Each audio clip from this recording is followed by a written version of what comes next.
সুপ্রিয় দর্শক, এই মুহূর্তের সবথেকে বড় খবর। দর্শক, এবার মহাবিপদে সুপ্রিম কোর্টের বর্ষিয়ান আইনজীবী কপিল সিব্বল। অর্থের লোভে নিজের সর্বনাশ নিজেই ডাকলেন কপিল সিব্বল। জানিয়ে ইতিমধ্যেই গোটা দেশ জুড়ে শোরগোল পড়ে গিয়েছে। দর্শক, আপনারা সকলেই জানেন, আরজিকর কাণ্ডে মহিলা চিকিৎসকের মৃত্যুর ঘটনায় যখন রাজ্য রাজনীতি একেবারে তোলপাড়, তখন কলকাতা হাইকোর্টের নির্দেশে তদন্তভার হাতে নিয়েছে সিবিআই। তবে এই মামলা সুপ্রিম কোর্টে উঠেছে, আর রাজ্য সরকারের হয়ে এই মামলা লড়ছে কংগ্রেস নেতা তথা সুপ্রিম কোর্টের বর্ষিয়ান আইনজীবী কপিল সিব্বল। আর তাতেই গোটা দেশ জুড়ে উঠেছে বা সোশ্যাল মিডিয়ায় উঠেছে একেবারে নিন্দার ঝড়। অনেকেই বলছে এরা অর্থের লোভে সবই করতে পারে। তবে এই কেস লড়তে গিয়ে মহা বিপদে পড়লেন সুপ্রিম কোর্টের এই বর্ষিয়ান আইনজীবী কপিল সিব্বল। কেন বলছি এ কথা দেখুন দর্শক। আরজিকর মামলায় সুপ্রিম কোর্টে রাজ্যের আইনজীবী কংগ্রেস নেতা কপিল সিব্বল। আর সেই কারণেই শুধু নয়, গোটা দেশের মানুষের তীব্র ক্ষোভের মুখে পড়েছেন সুপ্রিম কোর্টের প্রবীণ এই আইনজীবী। যদিও আরজিকর মামলার শুনানিতে সুপ্রিম কোর্টের 3 বিচারপতির একের পর এক প্রশ্নে জর্জরিত করেছে রাজ্যকে, পাশাপাশি আরজিকর হাসপাতালে নিরাপত্তার দায়িত্ব রাজ্য পুলিশের হাত থেকে তুলে দেওয়া হয়েছে কেন্দ্রীয় বাহিনীর হাতে।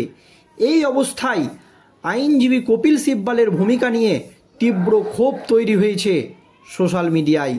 তাতে টেনে আনা হচ্ছে কংগ্রেস নেতা রাহুল গান্ধীকেও। যদিও রাহুল গান্ধী প্রথম থেকেই ব্যক্তিগতভাবে আরজিকর ঘটনার তীব্র নিন্দা করেছেন, কিন্তু তারপরেও কপিল সিব্বলের ভূমিকা নিয়ে প্রশ্ন তুলে তাকে কলিকালের রাবণ আখ্যা দেওয়া হয়েছে।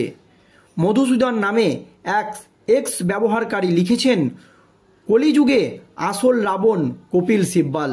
2G কেলেঙ্কারির পক্ষে, কয়লা কেলেঙ্কারির পক্ষে, CWG কেলেঙ্কারির পক্ষে, 3 তালাক রক্ষা করেছেন, রাম মন্দিরের বিরুদ্ধে লড়েছেন, CAA অপসারণের বিরুদ্ধে লড়েছেন, আরজিকর মামলার মতো সরকারের পক্ষে লড়ছেন।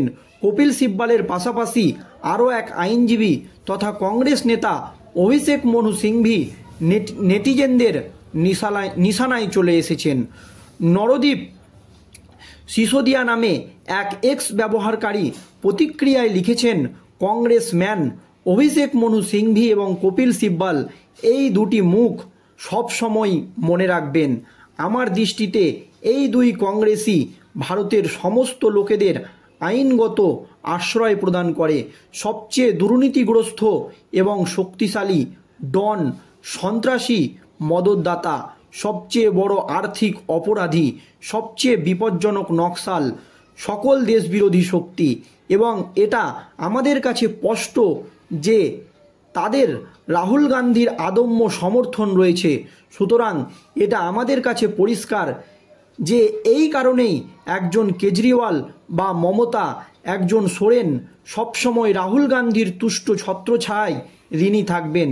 তিনি সিংভি এবং সিব্বলের মাধ্যমে তাদের সুরক্ষা প্রদান করবেন। ভারত যত তাড়াতাড়ি এটা বুঝতে পারবে ততই মঙ্গল। অন্যদিকে কপিল সিব্বল সুপ্রিম কোর্টের বার অ্যাসোসিয়েশনের সভাপতি। তার স্বাক্ষরিত একটি রেজুলেশন জারি করা হয়েছে। সেখানে আরজিকরের ঘটনা নিয়ে তীব্র উদ্বেগ প্রকাশ করা হয়েছে। পাশাপাশি মহিলাদের ওপর ঘটে যাওয়া হিংসার ঘটনায় তীব্র সমালোচনা করা হয়েছে। তা নিয়েও সোশ্যাল মিডিয়ায় সমালোচনার মুখে পড়তে হয়েছে কপিল সিব্বলকে। শশাঙ্ক শেখর ঝা নামে এক নেটিজেন বলেছেন, কপিল সিব্বল একজন আইনজীবী হিসাবে মমতা বন্দ্যোপাধ্যায় ও তার পশ্চিমবঙ্গকে রক্ষা করেছেন। তিনি সুপ্রিম কোর্টের বার অ্যাসোসিয়েশনের সভাপতি হিসাবে বাংলার নির্যাতিতার সঙ্গে একাত্ম প্রকাশ করেছেন। অনেকেই বলছে কপিল সিব্বল পুরোপুরি দ্বিচারিতা করছেন। আর এর পরপরই সুপ্রিম কোর্টের বার অ্যাসোসিয়েশন সুপ্রিম কোর্টের এই বর্ষিয়ান আইনজীবী কপিল সিব্বালের বিরুদ্ধে নিলেন কঠোর পদক্ষেপ। জানানো হয়েছে 72 ঘন্টার মধ্যে ক্ষমা চাইতে হবে কপিল সিব্বালকে। আরজি কর ইস্যুতে এবার আইনজীবীদের ক্ষোভের মুখে পড়লেন সুপ্রিম কোর্টের এই বর্ষিয়ান আইনজীবী। আরজি করের ঘটনা নিয়ে সুপ্রিম কোর্টে স্বতঃপ্রণোদিত মামলায় পশ্চিমবঙ্গ সরকারের তরফে সওয়াল করেছেন বর্ষিয়ার আইনজীবী কপিল সিব্বাল। সুপ্রিম কোর্টের প্রধান বিচারপতি DY চন্দ্রচূড়ের বেঞ্চে সেই মামলার মাঝেই এবার আইনজীবীদের ক্ষোভের মুখে পড়লেন সিব্বাল। সুপ্রিম কোর্টের বার অ্যাসোসিয়েশনের সভাপতি হিসাবে এবার অনাস্থার মুখোমুখি হওয়ার সম্ভাবনা কপিল সিব্বালের। তাকে ক্ষমা চাওয়ার কথা বলা হয়েছে। গত 21শে আগস্ট আরজি করের ঘটনা নিয়ে একটি বিবৃতি প্রকাশ করেছিলেন সিব্বাল। সুপ্রিম কোর্টে বার অ্যাসোসিয়েশনের তরফে সেই বিবৃতি প্রকাশ করা হয়েছে। সেখানে উল্লেখ করা হয়েছে চিকিৎসকদের নিরাপত্তার স্বার্থে সুপ্রিম কোর্ট যে পদক্ষেপ করেছে তা ঐতিহাসিক। তিনি আরও লিখেছেন, আরজি কর মেডিকেল কলেজে যা হয়েছে তা অস্থির পরিস্থিতির ইঙ্গিত দেয়। এমন ঘটনা যাতে আর দেশে না ঘটে সেই বার্তাও দিয়েছেন তিনি।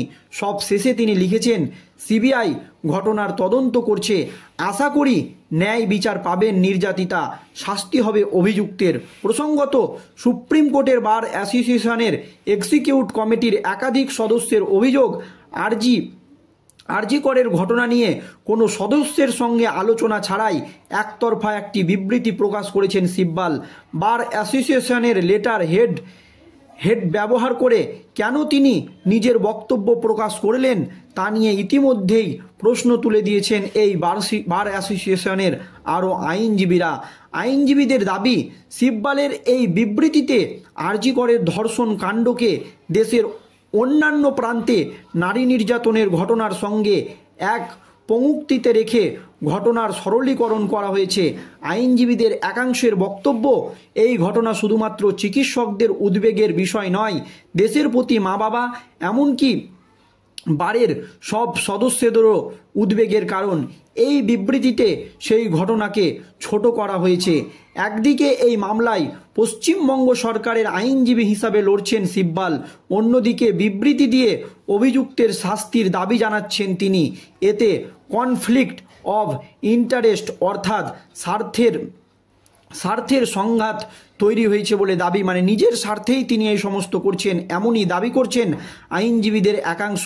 বার অ্যাসোসিয়েশনের প্রাক্তন সভাপতি তথা বিশিষ্ট আইনজীবী ডক্টর আদিশ সি আগরওয়ালা চিঠি দিয়ে জানিয়েছেন 72 ঘন্টার মধ্যে বিবৃতি প্রত্যাহার করতে হবে ও বারের সব সদস্যের কাছে ক্ষমা চাইতে হবে কপিল সিব্বালকে, অন্যথায় সুপ্রিম কোর্টের বার অ্যাসোসিয়েশনের সভাপতি পদে সিব্বালের বিরুদ্ধে অনাস্থা প্রস্তাব আনা হবে বলে উল্লেখ করেছেন তিনি।